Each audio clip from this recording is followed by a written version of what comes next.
A list of candidates who have been selected for the interview round for the position of Data Entry Operator DEO for one post under the Directorate of Health Service MCH and FW, Meghalaya, Shillong. The details of the interview are mentioned below. Ada betu ulpa ka nega date of interview. Kadai lipo August arja apply kadai Wednesday kapor kelong kharwe bejem step.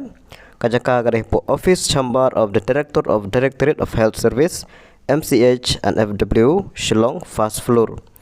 Kan mau bhai kini pihak report lipo minute haswa kapor blabu. Based on merit, the candidate will be selected for the position. Kin based laga merit kat kum ka position ke bawi. Please bring your resume, CV and all relevant document with any ID proof for verification. Bring this letter as call letter for the interview.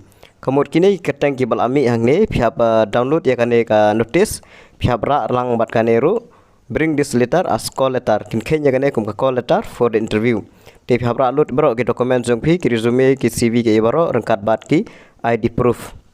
Te candidate ki bala sya select kilong ki don khadwengut Anito bot lingdo Hinsman Tongper Anita Snaitang Arnika Lindo Mauplang Tiporman Guvenet War Lapen Shailang Moto Lawrence M Kharkarang Akimba Arsangma Yarap Lang Mikiwar Weldon Swear Bat Dafini M Renja te ki don khadwengut ka post kalon kawai te onjit page ng baka merit list kemud ba merit batch ki bakam yo he ki bakam score he kemud ba kisa yo kapus kadan tang kawai te sakan mau ekapor bar katarik nam taga interview tang kini jempetip khwejbun.